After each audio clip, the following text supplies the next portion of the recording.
हम लोग वैदिक काल के बारे में पढ़ेंगे आज। जो वैदिक सभ्यता है और वैदिक सभ्यता में मुख्य रूप से पढ़ेंगे महाजनपदों के बारे में। ऋग वैदिक काल वैदिक सभ्यता को दो भाग में बांटा गया, ऋग वैदिक काल और उत्तर वैदिक काल। वैदिक काल जो है दो भाग में बटा, एक तो हो गया यहाँ ऋग वैदिक काल और दूसरा हो गया उत्तर वैदिक काल। ऋग वैदिक काल जो है इसकी पूरी समय अवधि, वैदिक काल की पूरी समय अवधि 1500 से 600 ईसा पूर्व है। 1500 से 600 ईसा पूर्व। अब देखते हैं ऋग वैदिक काल जो है वो 1500 से 1000 ईसा पूर्व तक का काल को ऋग वैदिक काल कहा गया और उत्तर वैदिक काल 1000 से 600 ईसा पूर्व तक के काल को मानी गई है। यानी वैदिक सभ्यता की अंतिम अवधि जो है 600 ईसा पूर्व माना गया है। 600 ईसा पूर्व भारतीय ऐतिहासिक पटल पर व्यापक परिवर्तन होते हैं तथा सिंधु घाटी सभ्यता की प्रथम नगरीय क्रांति के बाद यह काल द्वितीय नगरीकरण का दौर माना जाता है। सिंधु घाटी सभ्यता जो है भारतीय इतिहास में पहली नागरिक सभ्यता या नगरीय सभ्यता के तौर पे जाना जाता है, जहाँ नगरों का उत्कृष्ट प्रदर्शन मिल रहा, उत्कृष्ट व्यवस्था थी। और उसके बाद का काल सिंधु सभ्यता जब नष्ट हो जाती है उसके बाद वैदिक काल में ही नगरीकरण का दौर माना जाता है। उसके बाद का काल देखते हैं हम लोग, तो इस काल में महाजनपदों का उदय हुआ, होने के साथ ही जैन एवं बौद्ध धर्म का भी विकास हुआ था। वैदिक काल में ही आपको महाजनपदों का उदय माना जाता है, साथ ही साथ जैन धर्म और बौद्ध धर्म का भी विकास होता है, क्योंकि 6ठी शताब्दी ईसा पूर्व में ही बौद्ध धर्म का विकास हुआ, जिसमें आपको महावीर और गौतम बुद्ध का जन्म भी यहीं हुआ है। गौतम बुद्ध का जन्म और महावीर का जन्म, गौतम बुद्ध जो है बुद्ध धर्म से संबंधित है और महावीर जैन धर्म से संबंधित हैं। जैन धर्म के अंतिम तीर्थंकर के रूप में महावीर जाने जाते हैं। जैन धर्म में 24 तीर्थंकर हुए, जिनमें आपको 23वां तीर्थंकर जो है ऋषभदेव और 24वां तीर्थंकर ऋषभदेव हो गए 23वां। ऋषभदेव 23वें तीर्थंकर और महावीर जो थे वो 24वें तीर्थंकर हो गए। महावीर 24वें तीर्थंकर। अब देखें तो बौद्ध धर्म में गौतम बुद्ध का जन्म कब हुआ? तो बौद्ध धर्म में गौतम बुद्ध का जन्म जो है आपको होता है 563 ईसा पूर्व। 563 ईसा पूर्व गौतम बुद्ध का जन्म होता है कपिलवस्तु के लुम्बिनी नामक स्थान पे, और महावीर का जन्म जो है आपको होता है 540 ईसा पूर्व में। तो गौतम बुद्ध का जन्म कब हुआ? 563 ईसा पूर्व, और महावीर का जन्म 540 ईसा पूर्व। जो ये 563 ईसा पूर्व है और 540 ईसा पूर्व है, ये दर्शा रहा है 6ठी शताब्दी ईसा पूर्व को, जो कि बौद्ध वैदिक सभ्यता का अंतिम काल माना गया है। यहीं से बौद्ध धर्म और जैन धर्म के उदयकर्ता का जन्म हुआ। यहाँ से भारतीय इतिहास को एक निश्चित और क्रमबद्ध दिशा प्राप्त होती है। 600 ईसा पूर्व के बाद भारतीय इतिहास को एक निश्चित और क्रमबद्ध दिशा प्राप्त होती है। आगे चलकर उत्तर भारत और दक्षिण भारत के इतिहास के रूप में विभक्त हो गया। 600 ईसा पूर्व भारतीय इतिहास उत्तर भारत और दक्षिण भारत में विभक्त हो जाता है, और यहाँ इसलिए ऋग वैदिक काल और उत्तर वैदिक काल में विभाजन का एक प्रमुख आधार है। 600 ईसा पूर्व के बाद लोहे का व्यापक स्तर पर प्रयोग होता है। लोहे का व्यापक स्तर पर प्रयोग कब होता है? तो 600 ईसा पूर्व में, यानी 600 ईसा पूर्व के बाद के काल में। यानी लोहे का प्रयोग कहाँ होगा? तो महावीर के समय में, जैन धर्म में, फिर बौद्ध धर्म में लोहे का प्रयोग के कारण ही, बौद्ध धर्म का उदय जो हुआ था, लोहे का आविष्कार हो जाने के बाद लोहे का औजार बनने से कृषि कार्य में एक व्यापक क्रांति आई थी। उत्पादन अधिशेष हो गया था, जिससे छोटे छोटे जो किसान थे, गरीब वर्ग के लोग थे, वो भी संपत्ति अर्जित, अच्छे खासे संपत्ति अर्जित कर लिए थे, जिसके कारण वे अमीरों के बराबरी का हक चाहते थे। इसलिए बौद्ध धर्म का उदय हुआ। अब कहता है इसलिए 600 ईसा पूर्व को वैदिक काल की अंतिम अवधि मान लिया गया है। इसके बाद महाजनपद काल का उदय होता है। 600 ईसा पूर्व के बाद महाजनपद काल का उदय होता है। महाजनपद काल में देखते हैं हम लोग, तो सिंधु घाटी सभ्यता का काल देख लेते हैं एक बार, क्या थी? तो 2350 से 1750 ईसा पूर्व तक सिंधु घाटी सभ्यता कब से कब तक? 2350 से 1750। पूर्व वैदिक काल 1500 से 1000, जिसको हम लोग ऋग वैदिक काल भी कहते हैं। 1500 से 1000 ईसा पूर्व के काल को ऋग वैदिक काल भी कहा जाता है। उत्तर वैदिक काल 1000 से 600 ईसा पूर्व। अब यहाँ पे एक चीज़ समझिए, ये गिनती उल्टी चल रही है। 1500 से 600 ईसा पूर्व उल्टी गिनती। तो यहाँ पे तिथि जो विभाजित किया जाता है ईसा मसीह के जन्म से पहले और ईसा मसीह के जन्म के बाद। जैसे हम लोग मैथ में, गणित में हम लोग पढ़ते हैं एक संख्या रेखा, तो संख्या रेखा क्या दर्शाता है? इस प्रकार से अगर यहाँ पे हम लोग 0 मान लें, ये 0 है आपका, तो इधर की ओर जाएंगे तो प्लस होगा, दाएं साइड प्लस होता है। जैसे 1 2 3 4, और इसके बाएं तरफ जाते हैं तो माइनस में जाती है, -1 -2 -3। इसी प्रकार से यहाँ ईसा मसीह का जन्म अगर समझते हैं तो ये 0 वर्ष हो गया ईसा मसीह का जन्म, और इसके बाद के समय को आज जो हम लोग काउंट करते हैं, आज जो हम लोग गिनते हैं 1999, 2000, 2001, 2003, वो ईसा मसीह के बाद का काल है।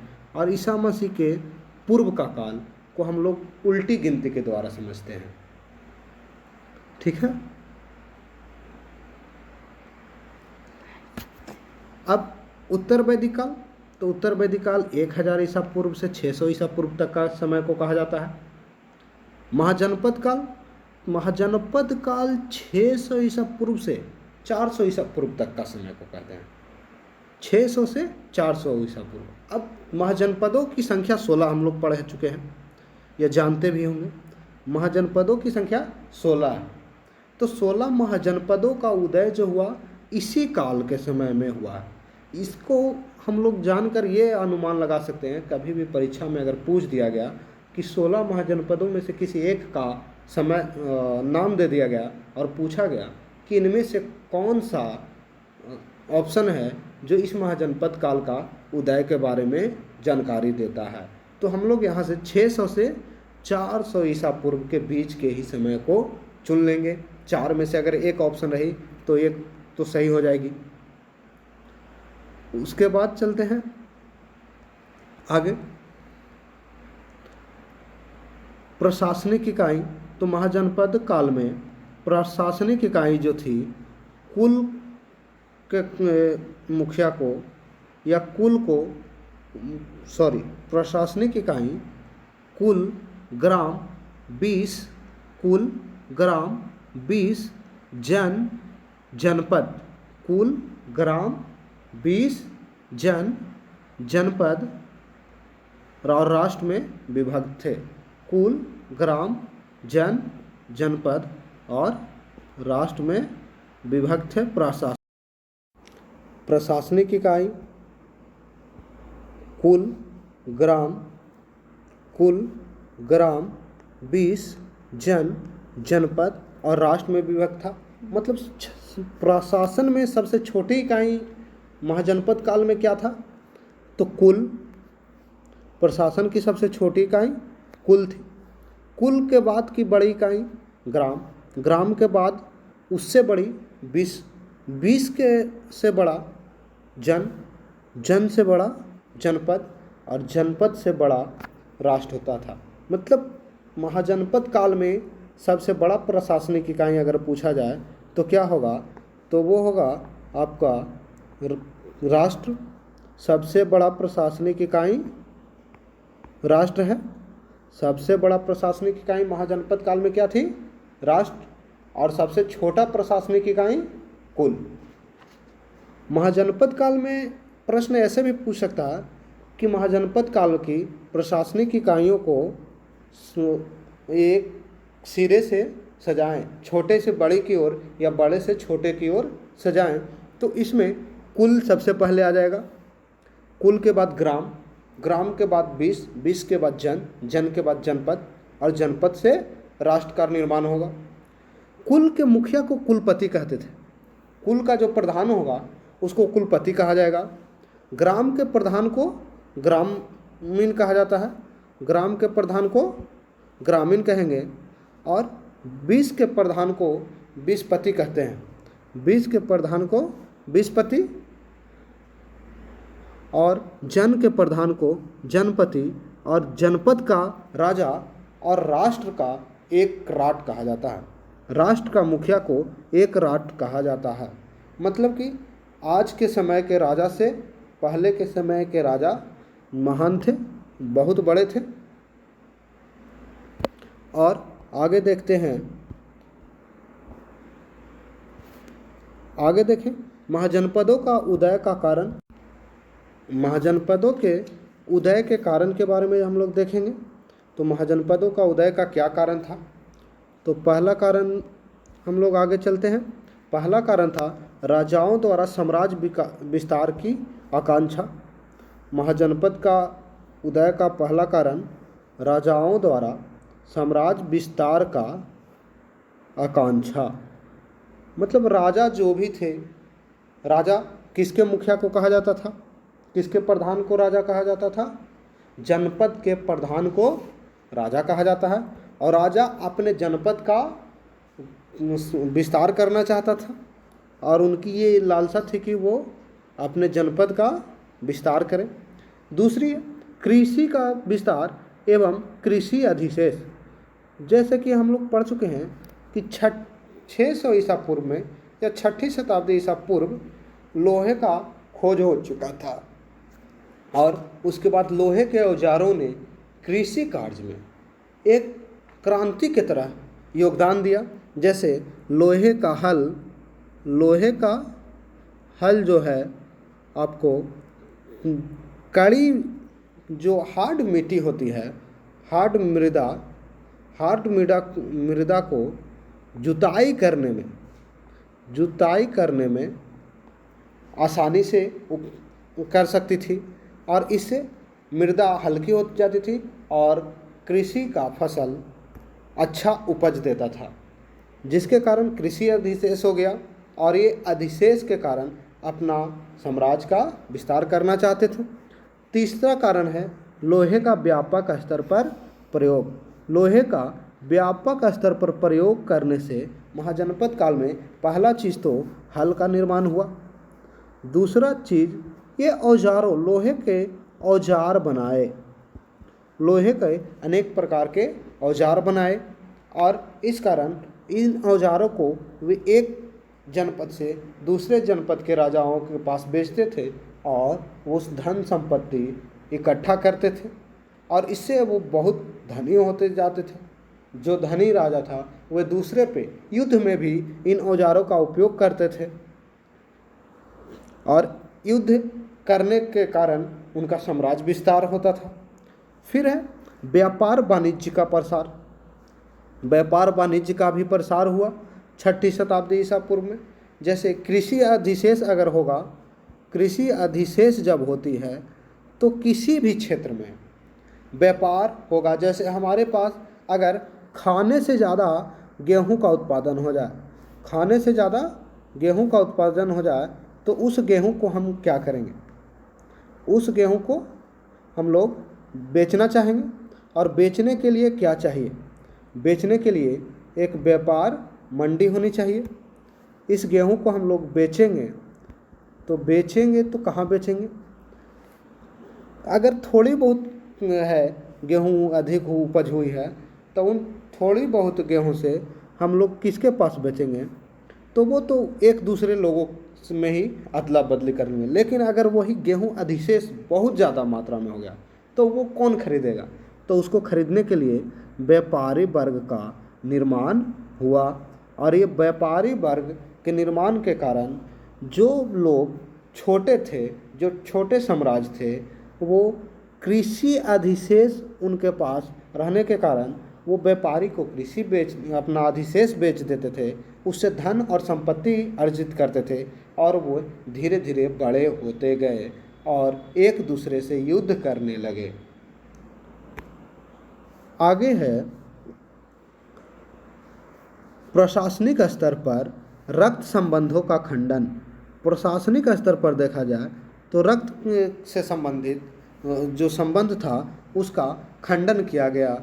जैसे प्रशासनिक स्तर में देखते हैं तो अगर कोई राजा है तो राजा का बेटा ही किसी क्षेत्र का राज्यपाल बनेगा, राजा का बेटा राज्यपाल किसी क्षेत्र का बनता, या फिर वो सैनिक कमांड या उच्च पदों पर उनके ही रक्त से संबंधित कोई व्यक्ति नियुक्त होता था, जिससे कि वो राजा के लिए ही खतरनाक साबित होता था। और वो दोनों फिर अंततः विभाजित होते थे युद्ध करके, जिससे महाजनपदों का फिर उदय हुआ। फिर है सामाजिक एवं धार्मिक कारक मापदंडों में अस्थायित्व। धार्मिक और सामाजिक मानदंडों में अस्थायित्व, जैसा कि हम लोग जानते हैं कि बौद्ध धर्म का उदय जो हुआ है आपको 6ठी शताब्दी ईसा पूर्व में, बौद्ध धर्म का उदय 6ठी शताब्दी ईसा पूर्व में हुआ है। बौद्ध धर्म 6ठी शताब्दी ईसा पूर्व, 6ठी शताब्दी ईसा पूर्व। अब इसमें बौद्ध धर्म का उदय का क्या कारण था? तो बौद्ध धर्म का उदय का कारण, अभी हम लोग जो महाजनपदों का उदय के कारण पढ़े, बौद्ध धर्म में बौद्ध या फिर कोई भी एक निचली जाति, जैसे हम लोग बौद्ध देखें तो कृषि अधिशेष होने के कारण जो छोटे छोटे किसान वर्ग थे उनके पास कृषि का उपज होने से वे कृषि को एक जगह बेच देते थे एक व्यापारी से, और बेचने के कारण उनके पास संपत्ति अर्जित होता था। और वे भी अन्य नगरों में रहने वाले बड़े व्यक्ति के बराबर संपत्ति रखने लगे। और वे जैसे क्षुद्र हो गए, वैश्य हो गए, वे ब्राह्मण या क्षत्रिय के समानता पाना चाहते थे। और ब्राह्मण जो थे उनका जो पूजा या कर्मकांड जो थी वो अधिक खर्चीला हो गया था और वो अधिक जटिल था। और इन जटिलताओं से उस समय के लोग छुटकारा पाने चाहते थे और उनकी तलाश थी एक नई धर्म की जो उनकी लालसाओं को पूरा करे, उनमें लोगों में समानता की भावना उत्पन्न करे। तो इसी आधार पर सामाजिक कारण हो गया कि उनके पास अधिशेष था और उन्हें समानता का अधिकार नहीं था, जो कि आज हमारे भारत देश में समानता का अधिकार है। और धार्मिक अधिकारों में जैसे क्षुद्र को पूजा पाठ करने का अधिकार नहीं था, तो इन सभी मानदंडों में अस्थायित्व आया। और 6ठी शताब्दी में देखा जाए तो बौद्ध धर्म और जैन धर्म का उदय के कारण ये ज़्यादा से ज़्यादा अस्थायित्व प्राप्त हुए। अब नए क्षेत्रों के खोज लगभग पूरी हो जाना, नए नए जो छोटे छोटे क्षेत्र थे उन पे एक राजा जाकर के अधिकार करता था। इस तरह से कई एक सम्राट जो थे, कई एक राजा जो थे, अपने अपने एरिया से बाहर निकल करके नए नए क्षेत्रों का खोज किए और वो लगभग पूरा हो गया था। और इन सभी कारणों में देखा जाए तो एक राजा अगर दूसरे राजा के पास जाता है, जैसे कि मान लेते हैं, जैसा कि अगर देखें यहाँ तो मान लिया जाए ये एक ए राजा का सम्राट है और ये एक बी राजा का सम्राट है। अब नए क्षेत्र, जैसे यहाँ एक क्षेत्र है छोटी सी, ये एक क्षेत्र है, फिर आपको ये क्षेत्र है, ये क्षेत्र है, ये क्षेत्र है, ये अपने राज्य से निकल करके इन क्षेत्रों को खोजने के लिए चला।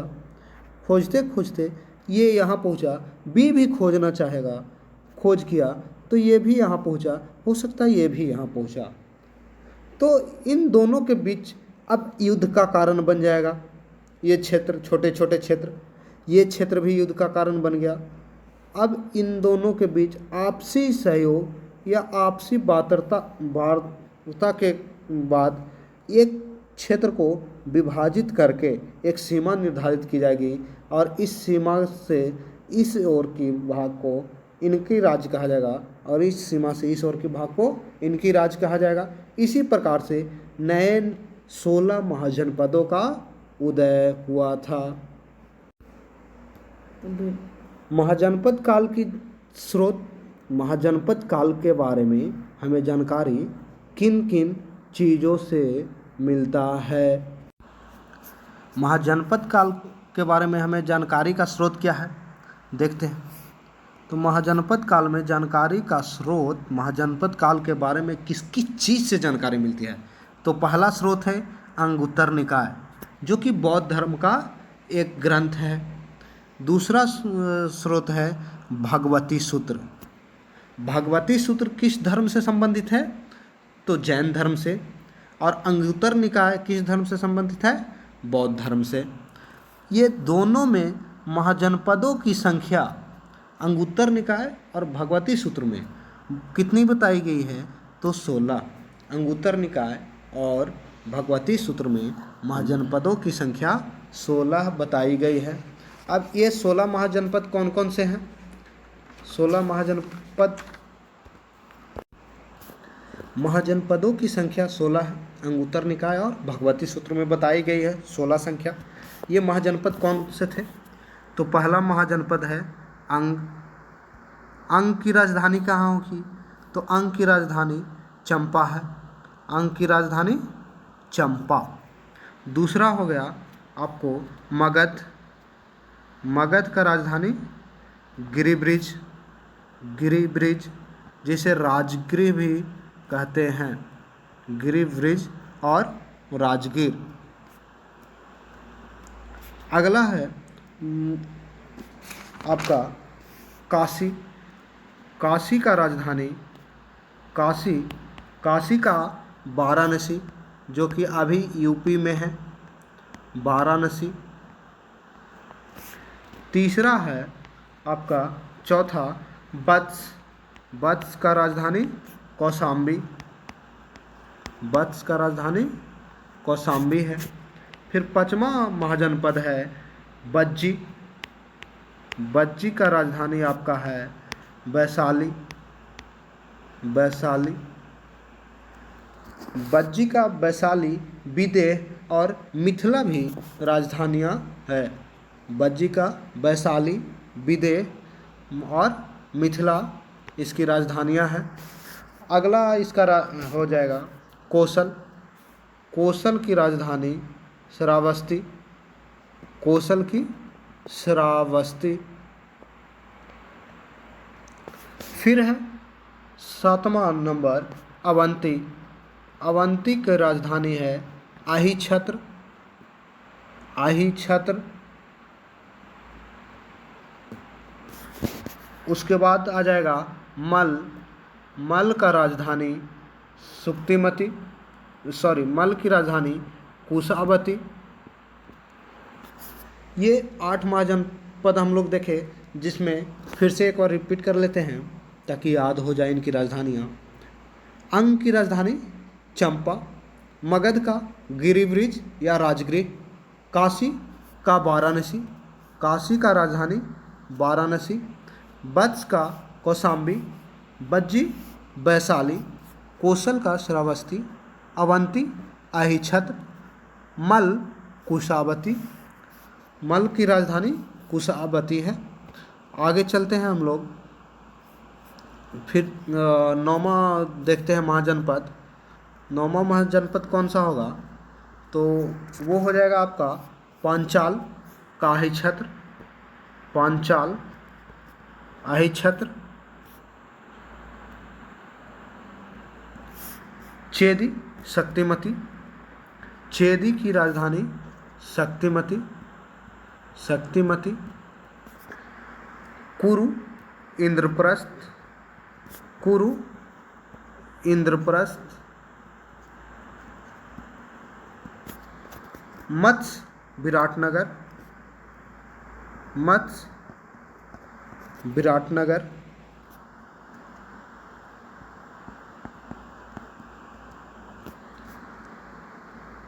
कंबोज हाटक, कंबोज हाटक, सुरसेन मथुरा,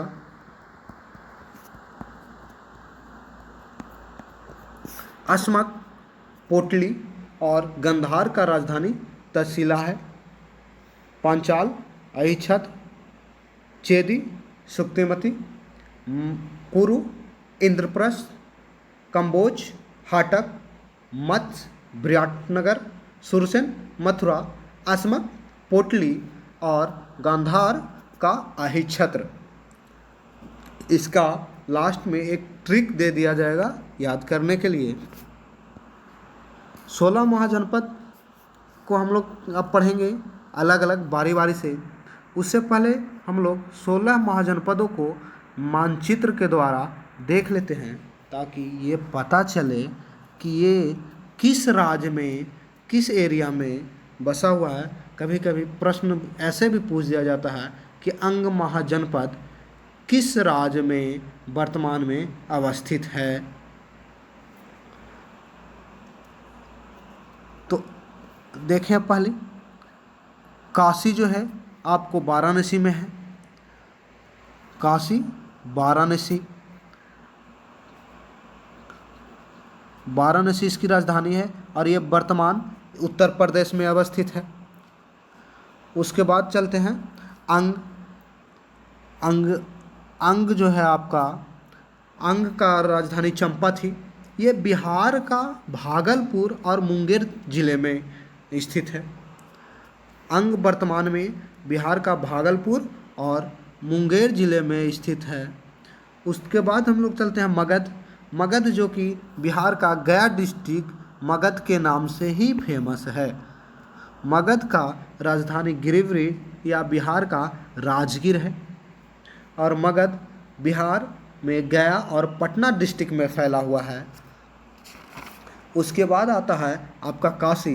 काशी जो वाराणसी के आसपास उत्तर प्रदेश में बसा हुआ है और काशी का राजधानी वाराणसी है। उसके बाद अगला आपका है मल। तो मल का राजधानी कुशावती, मल का राजधानी कुशावती, ये रहा आपका मल। तो मल का राजधानी कुशावती है और मल जो है उत्तर प्रदेश का देवरिया जिला में स्थित है। मल उत्तर प्रदेश का देवरिया जिला। उसके बाद आ जाते हैं कोसल। तो कोसल का राजधानी श्रावस्ती, कोसल की राजधानी आपका श्रावस्ती है और ये आपका अवस्थित है उत्तर प्रदेश का फैजाबाद में। कोसल उत्तर प्रदेश का फैजाबाद। उसके बाद अगला देखते हैं कुरु। कुरु की राजधानी इंद्रप्रस्थ, कुरु यहाँ है और ये कुरु की राजधानी इंद्रप्रस्थ है और ये वर्तमान में आपको आधुनिक दिल्ली, मेरठ तथा हरियाणा के कुछ क्षेत्र में है।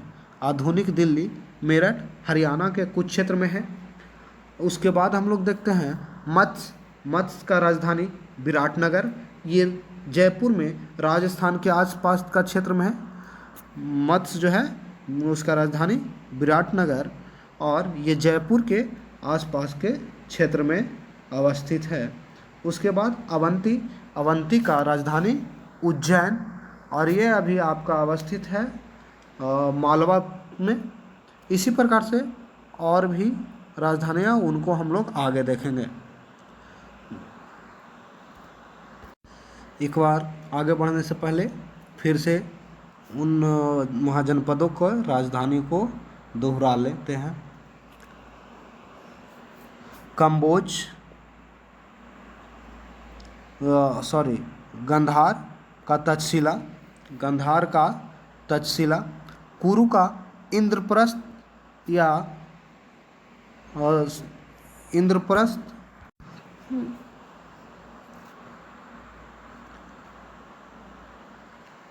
अवंती की राजधानी, अवंती का उज्जैन,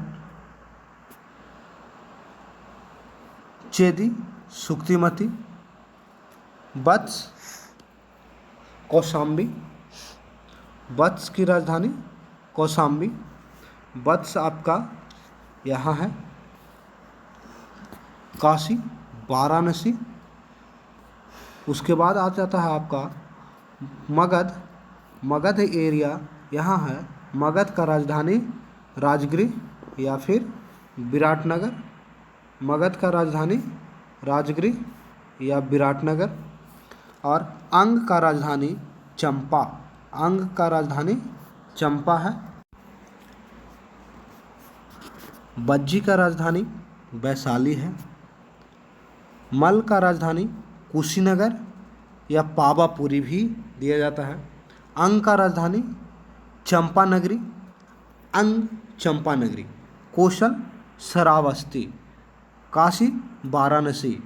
मगध, मगध का राजधानी गिरिब्रिज और राजगीर। उसके बाद आ जाइए वत्स, वत्स का राजधानी आपका वत्स यहाँ है, ये वत्स की राजधानी कौशाम्बी। चेदी का राजधानी सुक्तिमती। अशाका का राजधानी पौध्यान्या। उसके बाद देखते हैं पंचाल, पंचाल का राजधानी अहिच्छत्र या अहिच्छत्र को ही काम्पिल्य कहते हैं, अहिच्छत्र को ही काम्पिल्य कहा जाता है। आगे चलते हैं सूरसेन, सूरसेन का राजधानी मथुरा। मत्स्य का राजधानी विराटनगर। अवंती का राजधानी उज्जैन। पंचाल का राजधानी अहिच्छत्र और काम्पिल्य। कुरु का राजधानी हस्तिनापुर, इंद्रप्रस्थ एंड इस्सुकारा। इंद्रप्रस्थ, हस्तिनापुर और इस्सुकारा। कुरु का राजधानियाँ 3 हैं जो कि आपको समानतः पुस्तकों में नहीं मिलेंगी। इसके बाद आगे हम लोग बढ़ते हैं, देखते हैं किस किस एरिया से कौन कौन सी नदी बहती थी या किस नदी के किनारे अवस्थित था। तो इन नदियों के बारे में थोड़ा जान लेते हैं।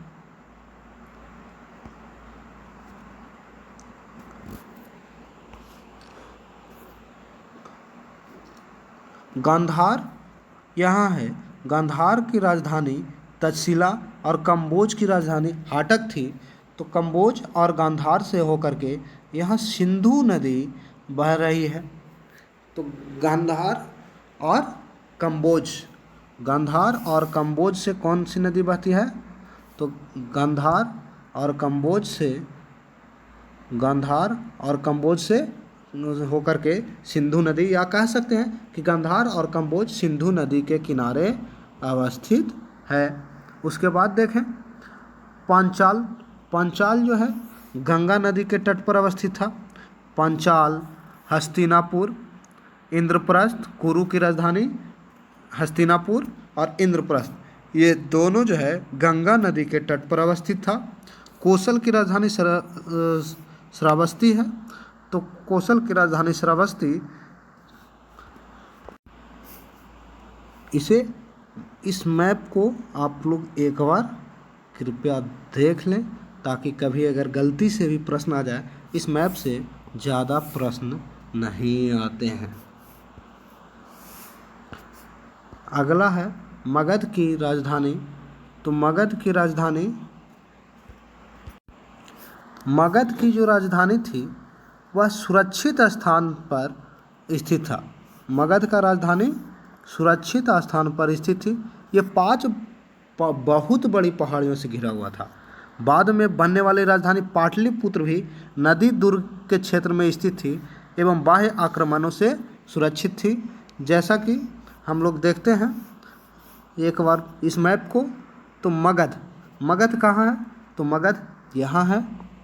मगध का क्षेत्र जो आपको पड़ रहा है ये 5 बड़ी पहाड़ियों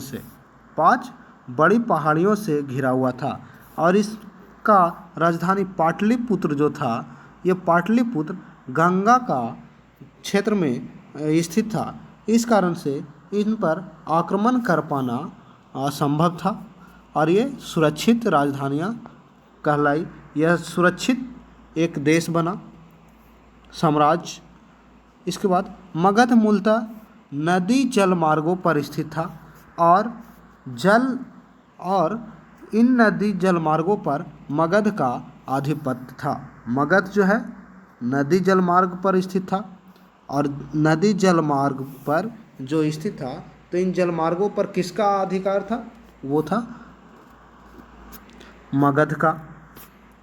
जिस कारण न केवल व्यापार वाणिज्य को बढ़ावा मिला बल्कि इससे सैन्य दृष्टिकोण से भी सुरक्षा प्राप्त था, क्योंकि उस समय के काल में नदी मार्ग यातायात का एक महत्वपूर्ण साधन के रूप में था। अगर कोई आक्रमणकारी बाहर से आकर के ये मगध पर आक्रमण करना चाहता, तो मगध के आक्रमण के लिए एक इम्पॉर्टेंट जो एरिया बच रहा था वो है जलमार्ग, और जल मार्ग के रास्ते वो आते तो उस पर मगध का आधिपत्य था, तो उसे पता ही चल जाता। दूसरा है नदी जलमार्ग। ये जलमार्ग व्यापार के क्षेत्र से भी बहुत महत्वपूर्ण थी।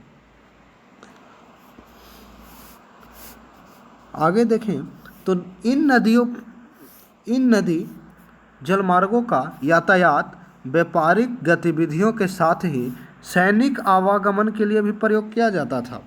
इसके अलावा मगध महाजनपद की क्षेत्रीय स्थिति मानसूनी वर्षा के भी अनुकूल थी, अतः इसे नहरी सिंचाई की सहायता मिली।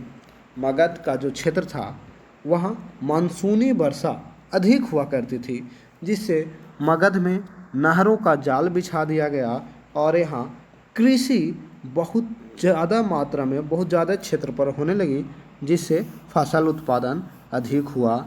अब आते हैं राजनीतिक कारण मगध का जानते हैं।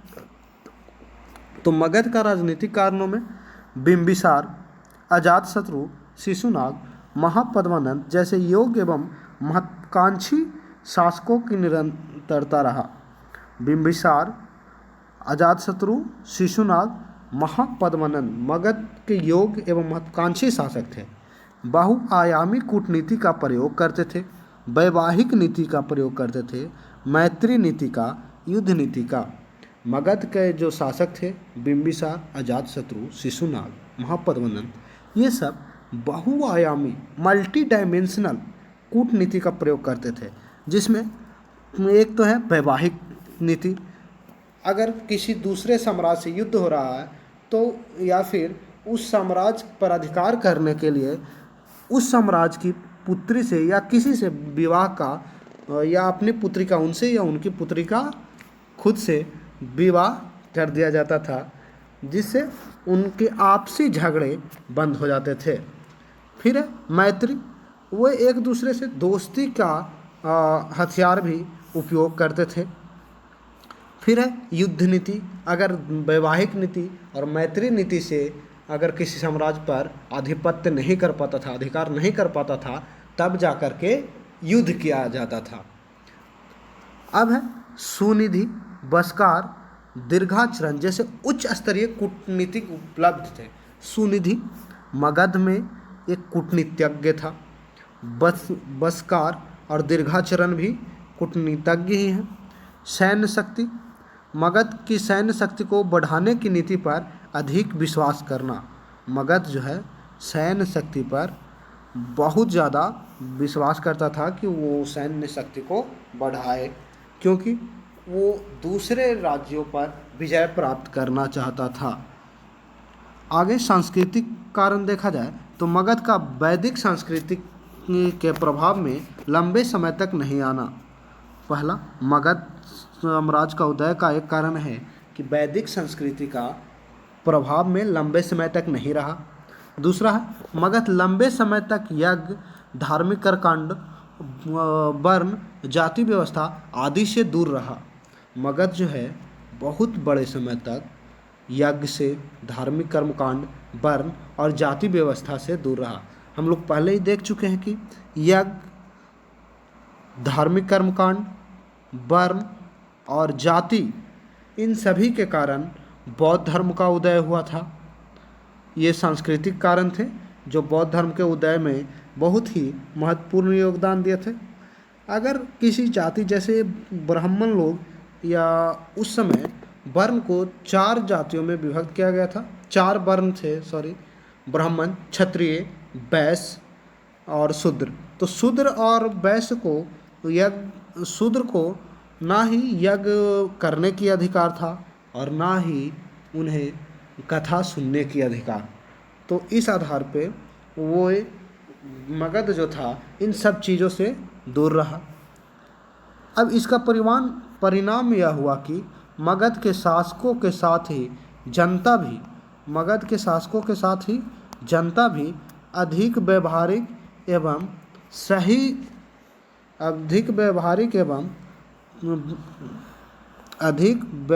एवं परलोक के बजाय इहलोक में विश्वास करते थे।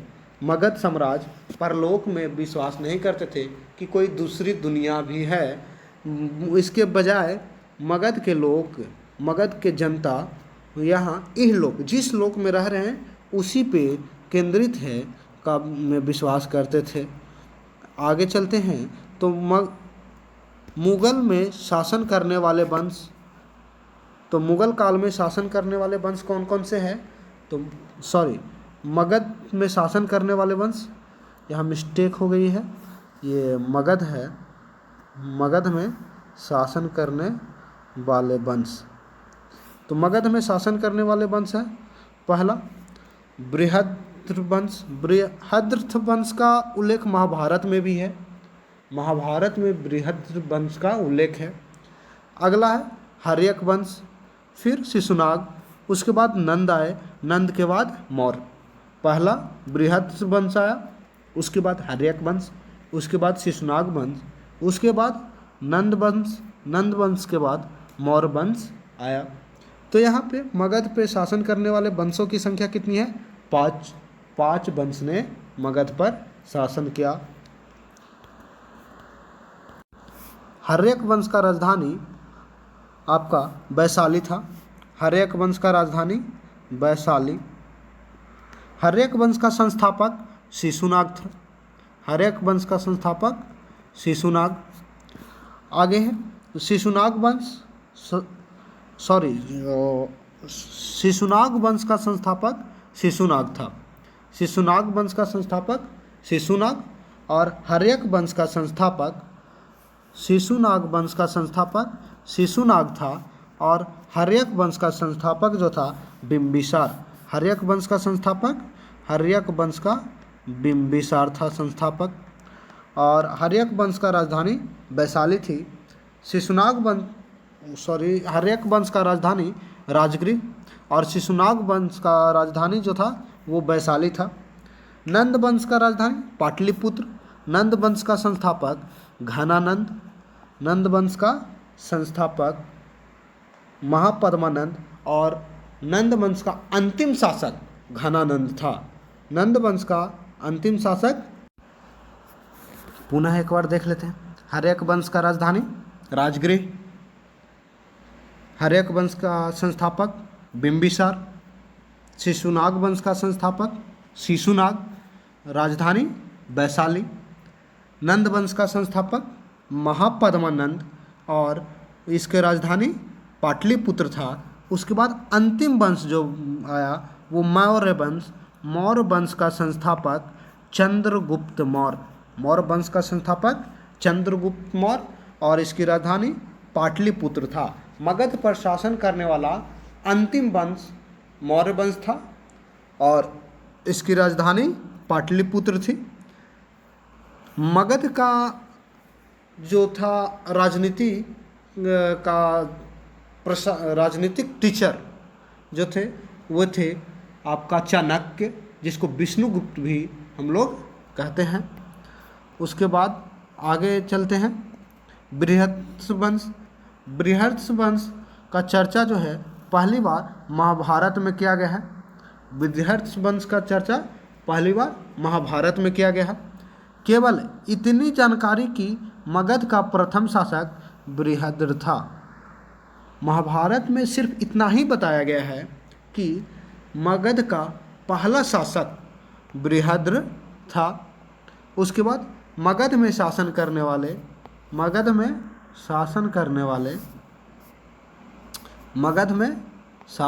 वाले वंश हर्यक वंश के बारे में हम लोग देखेंगे। तो हर्यक वंश को पितृहंता वंश भी कहा जाता है।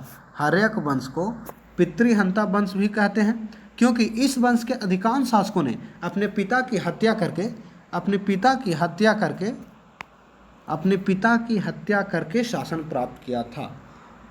हर्यक वंश का अधिकांश जो शासक है वो अपने पिता का हत्या करके राजा बना, इसलिए हर्यक वंश को पितृहंता भी कहा जाता है। हर्यक वंश के शासकों को देखें कौन कौन से हैं।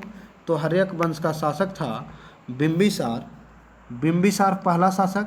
हर्यक वंश का संस्थापक बिंबिसार, राजधानी राजगिरी और इसके हर्यक वंश का संस्थापक बिंबिसार। उसके बाद उसका दूसरा शासक अजातशत्रु, तीसरा शासक उदयन, चौथा शासक अनिरुद्ध, पांचवा शासक मुंडक और अंतिम शासक नागदशक था। तो हर्यक वंश के शासकों की संख्या 6 हुई। 6 शासकों में पहला शासक बिंबिसार, दूसरा अजातशत्रु, उदयन, अनिरुद्ध, मुंडक और नागदशक था अंतिम शासक। तो इसे हम याद करने के लिए 52 कर सकते हैं या फिर इस प्रकार से करें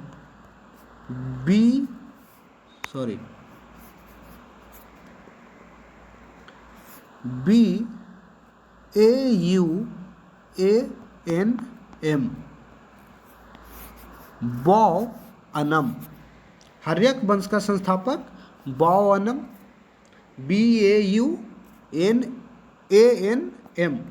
बी मतलब बिंबिसार, ए से हो गया अजातशत्रु, यू से हो गए उदयन या उदय भद्र भी से कहा जाता है, और एन से हो गया अनिरुद्ध और एम से मुंडक, और एक अंतिम एन जो होगा वो होगा नागदशक। तो इसको हम लोग याद रख सकते हैं बौअनमन के रूप में। अब हम लोग देखते हैं बिंबिसार। तो हर्यक वंश का संस्थापक, मत्स्य पुराण में बिंबिसार के लिए क्षेत्रोजस अथवा जैन साहित्य में श्रेनिक शब्द का प्रयोग किया गया है। मत्स्य पुराण में बिंबिसार के लिए क्षेत्रोजस का उपयोग किया गया है और जैन साहित्य में श्रेनिक कहा गया। तो बिंबिसार का दो नाम हो गया। बिंबिसार का एक तो क्षेत्रोजस, दूसरा श्रेनिक, दूसरा नाम श्रेनिक। तो श्रेनिक और क्षेत्रोजस बिंबिसार का नाम है। अब प्रश्न इसमें पूछ सकता है कि बिंबिसार का उपनाम या इनमें से किस नाम से बिंबिसार को जाना जाता था। तो आंसर क्या होगा, क्षेत्रोजस या श्रेनिक। दूसरा प्रश्न बन सकता है कि हर्यक वंश के बारे में जानकारी का स्रोत कौन सा पुराण है। तो हर्यक वंश के बारे में किस पुराण में लिखा गया है, मत्स्य पुराण में। हर्यक वंश, मत्स्य पुराण और जैन साहित्य से जानकारी मिलती है। बिंबिसार के समय में मगध की राजधानी राजगिरी या गिरिब्रिज थी, जो 5 पहाड़ियों के बीच में बसा हुआ था। इन 5 पहाड़ियों के कारण ही इन पे कोई दूसरा सम्राट आक्रमण नहीं कर पाता था। आगे चलते हैं तो मगध के विस्तार के लिए बिंबिसार 3 प्रकार की कूटनीति का सहायता लेता था या लिया करता। तो 3 प्रकार के सहायता, पहला है मैत्री कूटनीति, मतलब पहले तो भाई किसी से भी अपनी राज्य का विस्तार करने के लिए बातचीत करो, मानता है तो ठीक, नहीं तो आगे बढ़ो।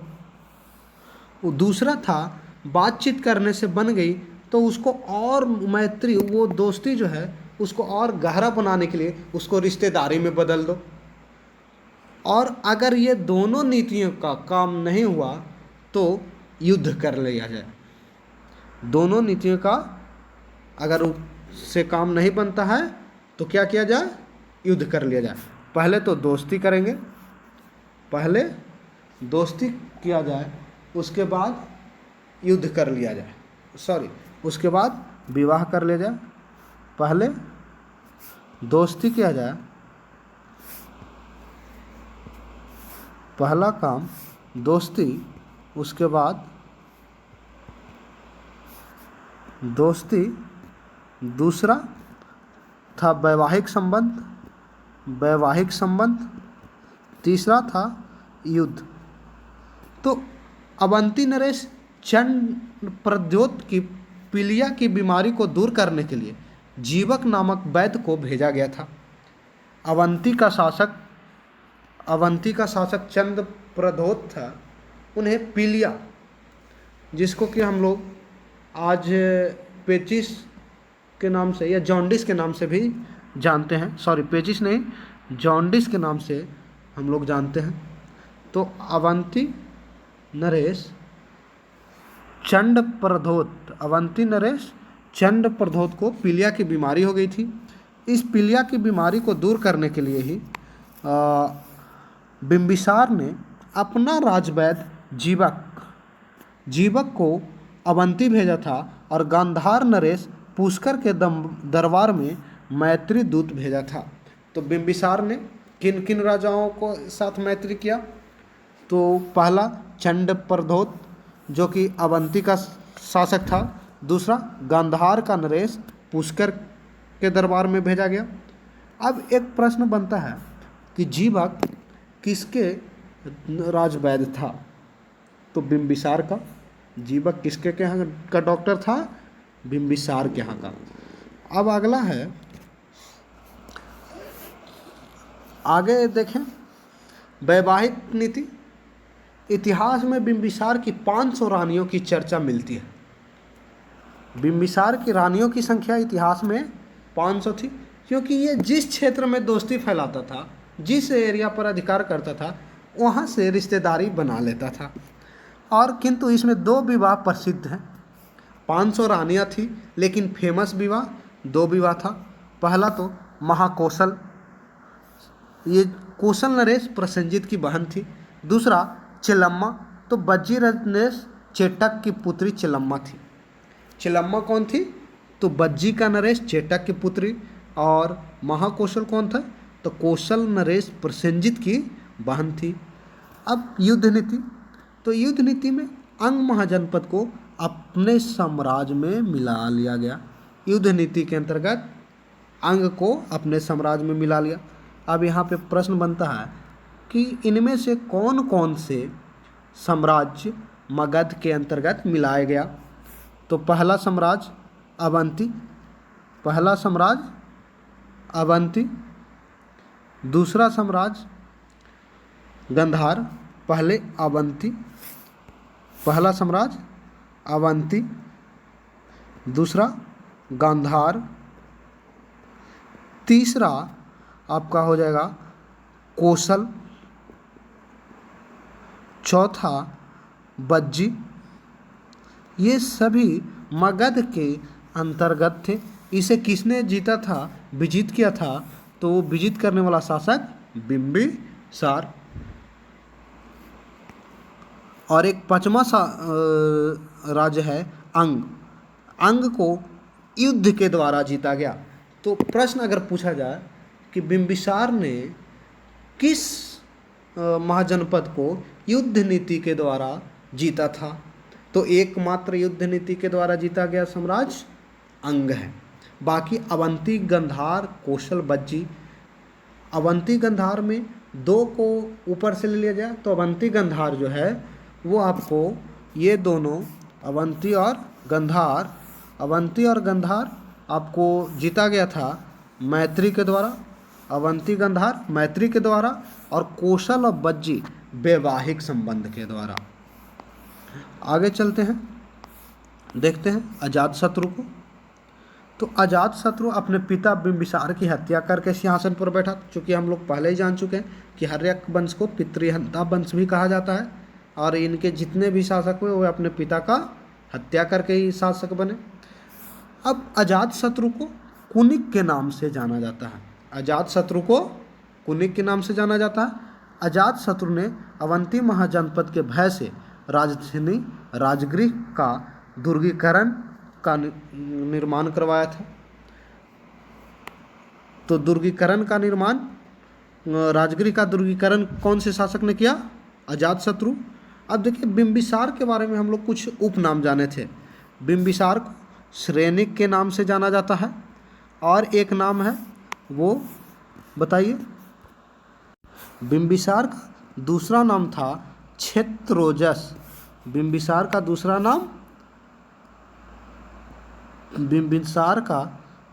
नाम क्षेत्रोजस था और अजातशत्रु का उपनाम कुनिक है। अजातशत्रु ने अवंती महाजनपद को अवंती के भय से राजधानी राजगृह का दुर्गीकरण करवाया था। मतलब चारों तरफ दीवार का चार दीवारी बनवा दिया। अजातशत्रु जल मार्ग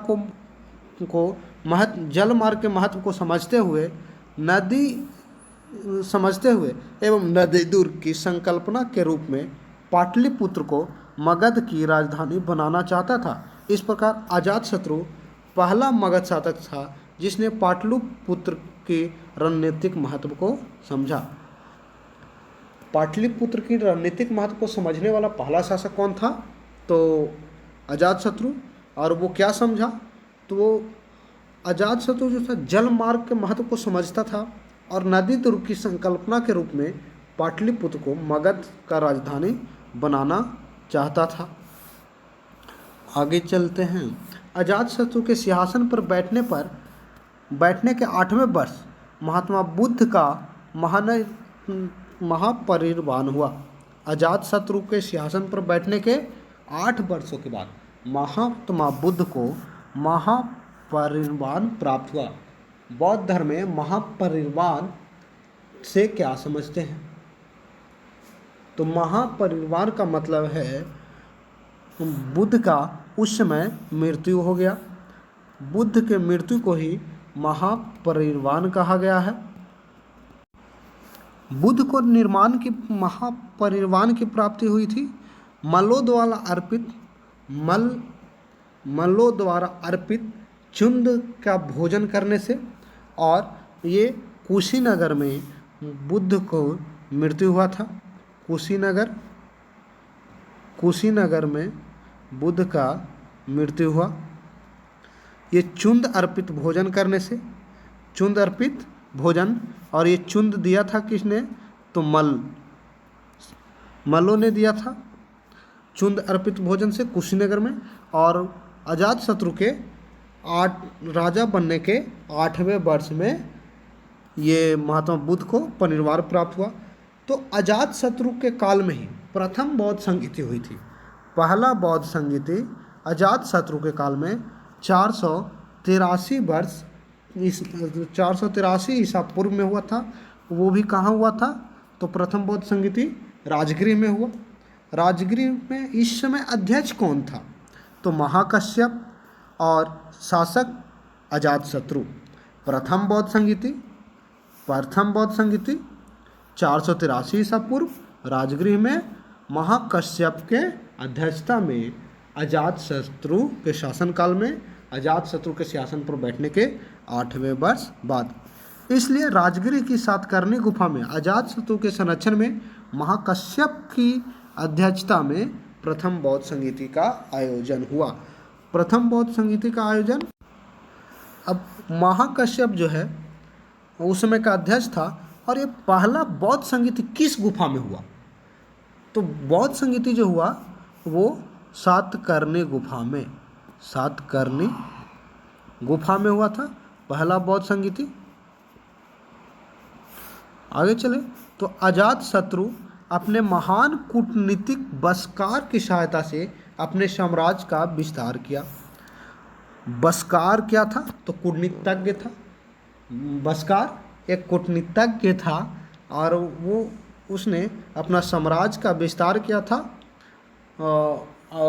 बस्कार जो था अजातशत्रु का कूटनीतिज्ञ था। अजातशत्रु अपने महान कूटनीतिकार बस्कार की सहायता से अपने साम्राज्य का विस्तार किया और बज्जी को मगध में बस्कार की प्रमुख भूमिका रही। बज्जी को मगध में मिलाने में महत्वपूर्ण भूमिका किसने निभाया था? तो वो था बस्कार। तो बस्कार किसके शासनकाल में था? तो अजातशत्रु। और बज्जी को मगध में मिलाने में योगदान दिया था बस्कार ने। आगे चले तो रथ मुसल अजातशत्रु के द्वारा उपयोग किया जाने वाला एक हथियार फेंकने वाला तोप था जो कि पत्थर फेंकता था। रथ मुसल से पत्थर फेंकते थे। जैसे कि बाहुबली मूवी में दिखाया गया है कि बाहुबली जो है बड़े बड़े पत्थर के गोलों को फेंकता था, उसे रथ मुसल कहते हैं। महाशिलाकंटक दरवाज़ा तोड़ने के लिए बड़ा पत्थर फेंकने वाला अस्त्र था। महाशिलाकंटक दरवाज़ा तोड़ने के लिए पत्थर फेंकने वाला अस्त्र। तो अजातशत्रु की सहायता में ये बज्जी को जीतने में सहायता मिला था।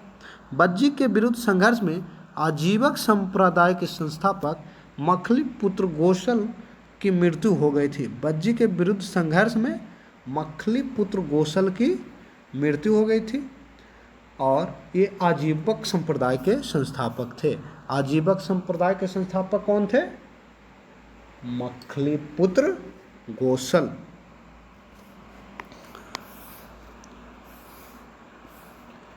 उदयभद्र ने पाटलिपुत्र को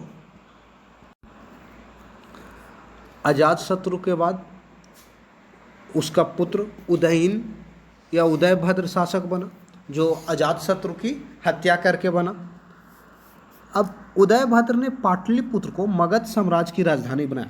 चूँकि अजातशत्रु पाटलिपुत्र को राजधानी बनाने के लिए सोच रहा था, लेकिन उदयीन ने पाटलिपुत्र को राजधानी बना दिया और रणनीतिक महत्व को अजातशत्रु ने पहचाना था। पाटलिपुत्र के रणनीतिक महत्व को अजातशत्रु ने पहचाना, लेकिन उदयभद्र या उदयन ने इसको राजधानी में बदल दिया। इसके बाद उदयन जैन एवं बौद्ध धर्म दोनों का समान रूप से मानने वाला शासक था। उदयन एक ऐसा शासक था जो जैन धर्म और बौद्ध धर्म दोनों को मानता था और वो समान रूप से दोनों को मानता था। आगे है नागदशक। तो नागदशक महाजनपद के हर्यक वंश का अंतिम शासक था। हर्यक वंश का अंतिम शासक कौन था? नागदशक, जिसकी हत्या बनारस के आमत्य उपराज्यपाल शिशुनाग ने कर दी थी। नागदशक की हत्या किसने किया था? शिशुनाग ने। शिशुनाग कौन था? तो बनारस का उपराज्यपाल। बनारस का उपराज्यपाल कौन था? तो वो था नागदशक। और इसने ही नागदशक ने ही आपको वो हत्या कर दिया था किसका? उदयन का। अब एक बार देख लें हर्यक वंश के शासकों का क्रम फिर से। बिंबिसार,